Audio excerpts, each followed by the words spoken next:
Los bioreactores son equipos sumamente importantes en muchas industrias, ya que permite que se lleven a cabo reacciones en las que se ven involucrados organismos vivos o solamente las enzimas. Lo que hace que los bioreactores sean tan eficientes y por lo que son tan caros es que se pueden controlar muchos factores como la temperatura, el pH, presencia o ausencia de oxígeno, etc., para que dependiendo de lo que se busca, la reacción se lleve a cabo de la mejor manera. En el caso de esta práctica, se utiliza un bioreactor con cultivo discontinuo o batch, que quiere decir que no hay entradas ni salidas, por lo que el volumen permanece constante para producir la enzima invertasa por medio de Saccharomyces cerevisiae, una levadura ampliamente utilizada para la elaboración de pan, vinos, cervezas, entre otros productos, debido a sus características que le permiten crecer y llevar a cabo su función eficientemente. La invertasa es una enzima fermentadora de la sacarosa que la degrada a fructosa y glucosa. Esta enzima rompe los enlaces carbono-oxígeno de la fructosa. A nivel industrial, se obtiene a partir de cultivos de levadura para producir jarabe de azúcar invertido o solución de glucosa y fructosa. Para que la levadura pueda producir esta enzima, debe estar en un ambiente anaerobio y rico en sacarosa. De lo contrario, podría seguir una ruta metabólica diferente.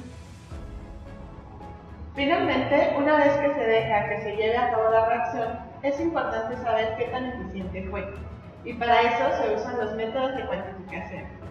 Los factores clave a medir en este caso es la presencia de proteína y la presencia de azúcares no reductores como la sacarosa y de azúcares reductores como la glucosa y fructosa, para poder calcular la actividad del invertasa.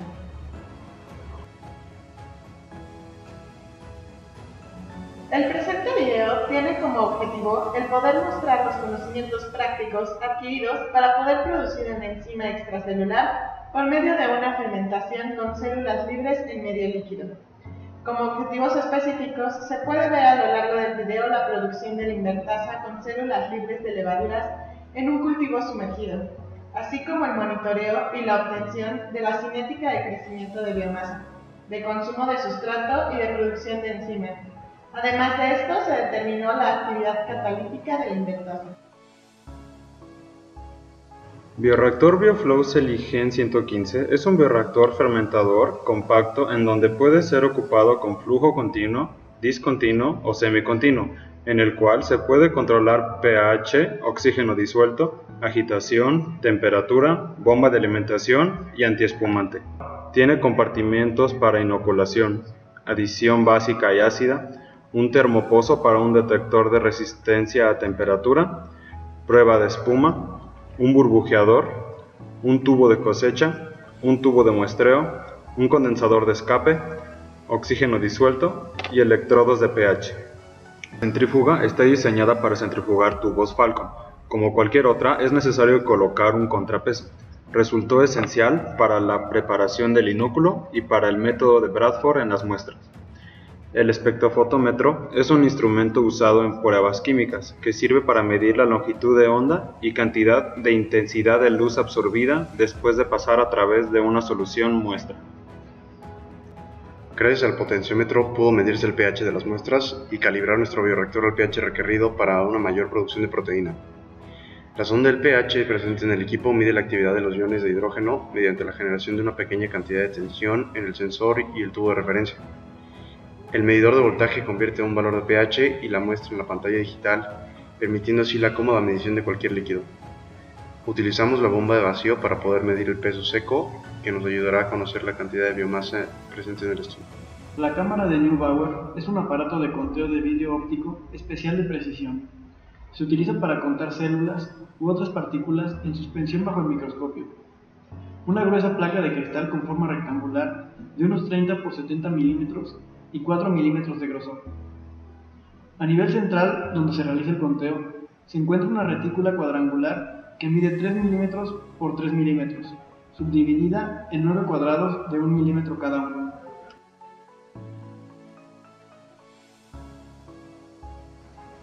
Lo primero que hicimos fue preparar el medio de cultivo para nuestra levadura. El medio fue ajustado a un pH de 6, que contenía sacarosa, bactotriptona, bifosfato de sodio, fosfato disódico, sulfato de amonio y cloruro de sodio. Todo esto fue vertido en el bioreactor para su posterior esterilización en autoclave. Una vez esterilizado, se dejó enfriar hasta temperatura ambiente antes de utilizarlo y se verificó su pH y oxígeno disuelto. Posteriormente se procedió a preparar el inóculo, en donde la levadura casera comercial en polvo se suspendió en condiciones asépticas en agua salina estéril. Se centrifugó a 8500 revoluciones por minuto durante 5 minutos y recuperamos el precipitado para volver a resuspenderlo en el agua salina estéril una vez más y centrifugarlo. Una vez confirmada la pureza del inóculo, se decidió que era adecuado para comenzar el proceso. Después de verificar que el medio de cultivo estuviera libre de contaminantes, procedimos a inocular con 50 ml de inóculo. Para esto es un momento importante utilizar una jeringa estéril y asegurarse de utilizar correctamente el mechero para evitar posibles contaminaciones. Posteriormente, se toman las muestras a los diferentes tiempos que se muestran, siendo la muestra a tiempo cero tomada inmediatamente después de la inoculación. Para tomar las muestras se debe tener el mismo cuidado o más que para inocular para no contaminar el cultivo. Lo primero de todo es anotar los datos que muestra el bioreactor al momento de tomar la muestra. Posteriormente, se debe apagar el flujo de aire en el bioreactor y se quitan los seguros de la manguera de salida. Al jalar la jeringa, el tubo de vidrio comienza a llenarse. Es importante obtener una cantidad de muestra considerable, pero cuidando que no rebase la capacidad del tubo. Una vez lleno, se regresa el aire de la jeringa para limpiar la manguera de salida. Con un mechero cerca, incluso con ayuda de otro compañero, se debe quitar el tubo de vidrio para transferir la muestra a un tubo Falcon de 50 ml. Se debe esterilizar el tubo con el mechero antes de volverlo a colocar. Una vez recuperada la muestra, se procedió a realizar una serie de evaluaciones importantes. La primera consiste en medir el pH de cada muestra con ayuda de un pHímetro previamente calibrado. Todos los resultados se anotaron inmediatamente para llevar un registro. También se estableció la biomasa por densidad óptica. Para esto, se colocaron 2 ml de la muestra en una celda para espectrofotómetro, utilizando agua como blanco. La determinación de la concentración de la biomasa se hizo midiendo el peso seco.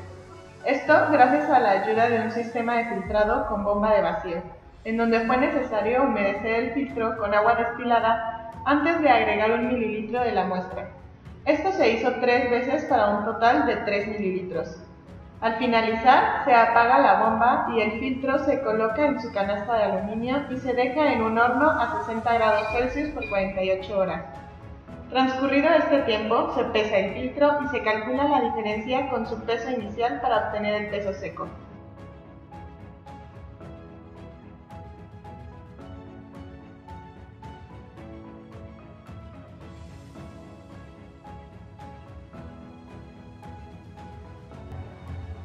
Para ver qué tantos microorganismos había en las muestras, utilizamos la cámara de Neubauer para contar las células presentes en determinado número de cuadrados. Para esto, se llenó la cámara con la muestra y se colocó bajo el microscopio. Se contaron las células en un área de 16 cuadrados pequeños. Finalmente, se determinó la cantidad de invertasa presente por medio del método de Bradford. Antes de cualquier cosa, se puso a centrifugar el tubo que contenía la muestra a 8500 revoluciones por minuto por 5 minutos. Y una vez que sale, se transfiere el sobrenadante a otro tubo Falcon. 1 mililitro de esta solución restante se transfiere a una celda y se le agrega 1 mililitro de reactivo de Bradford. Se debe esperar 5 minutos antes de leerse a 595 nanómetros. El resto de las muestras fueron puestas en congelación para su posterior análisis.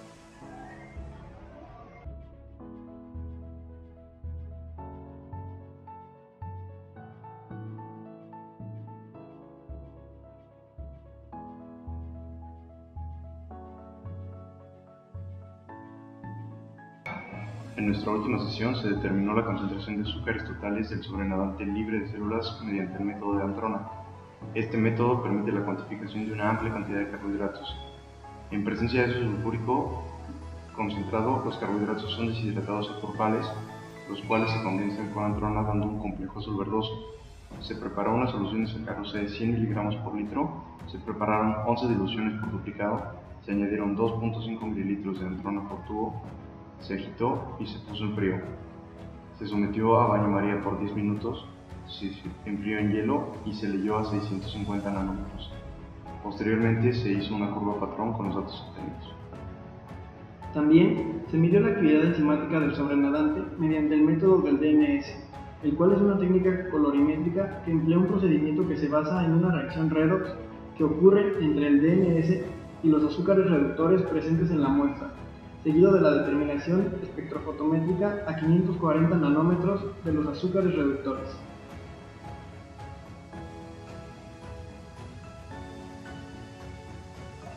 En la siguiente tabla se muestran los datos obtenidos al momento de tomar las muestras. En la siguiente gráfica se muestran los resultados de la biomasa obtenidos por densidad óptica y obtenida por peso seco. Como se puede ver, la relación entre ambas variables es lineal hasta cierto punto. En esta gráfica se compara la biomasa calculada por densidad óptica a 600 nanómetros contra el número de células contadas en la cámara de Neubauer. En este caso no se aprecia ningún tipo de relación. La siguiente gráfica muestra la concentración de proteína, biomasa y sustrato en función del tiempo. Como se puede observar, la proteína y la biomasa aumentan mientras que el sustrato disminuye, por lo que el comportamiento observado es el esperado. La siguiente gráfica muestra la comparación entre las velocidades volumétricas y las específicas obtenidas. Por otra parte, esta gráfica muestra las velocidades de producción de proteína, tanto específica como volumétrica.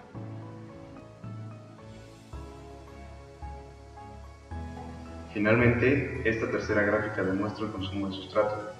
Es imposible mencionar que las tres gráficas presentadas, representando las 6 velocidades diferentes, marcan dicho parámetro con respecto al tiempo en horas. Los rendimientos globales del proceso son los siguientes. Para el rendimiento YP sobre S del producto con respecto al sustrato, se obtuvo el valor aproximado de 0.00054. Para el rendimiento YX sobre S, se obtuvo aproximadamente 0.1920. Y finalmente, para el rendimiento YP sobre X, se obtuvo aproximadamente 0.0028. Aquí se muestra la actividad enzimática de la invertasa, con la excepción de algunos puntos. Se muestra un aumento progresivo en la actividad como se esperaba. Esta gráfica sirve como monitoreo del pH, temperatura y oxígeno disuelto a lo largo de la reacción. Como en todo ciclo de crecimiento en nuestro bioreactor se llevaron a cabo todas las etapas, comenzando por la latencia en su primer momento como lo vimos en las cinéticas anteriores y continuando con una etapa exponencial. Un momento estacionario en donde se puede ubicar un crecimiento crítico con el tiempo y al finalizar, como se denota en las cinéticas, se puede observar un periodo de muerte o disminución de la producción de proteína. Como comenta Enrique Galindo en su escrito Domesticar microorganismos en un bioreactor, los retos del bioingeniero, hoy en día los biotecnólogos y en particular los bioingenieros han podido hacer crecer la llamada tecnología de fermentación, la cual implica cultivar artificialmente a los microbios bajo condiciones controladas y casi siempre en grandes cantidades, aunque esto no sea tarea fácil como lo hemos visto a lo largo de este video, pues implica conocer y proveer las condiciones favorables para que su crecimiento y para la generación de productos celulares de interés. Consideramos imperativo el llevar todos los conocimientos adquiridos a la práctica en nuestro futuro ambiente laboral, pues bien dice Leobardo Serrano Carreón, si uno cuida de sus microbios, procurándoles su ambiente óptimo, ellos cuidarán de uno, produciendo compuestos o biomasa, que son de mucha utilidad para la creación de nuevos productos o servicios que ayuden a mejorar la calidad de vida de cada uno de nosotros. Podemos concluir que esta práctica ha servido como una pequeña muestra de todo lo que un bioreactor puede ofrecer para los procesos biotecnológicos, ya que, a pesar de tratarse de un proceso simple en el que solamente se ve involucrado un microorganismo y solamente se desea obtener la invertasa, hay muchas variables y factores que deben tomarse en cuenta, por lo que la posibilidad de cometer un error es alta. Es indispensable saber llevar a cabo y comprender estos bioprocesos para gradualmente tener la capacidad de realizar reacciones más complejas. Gracias.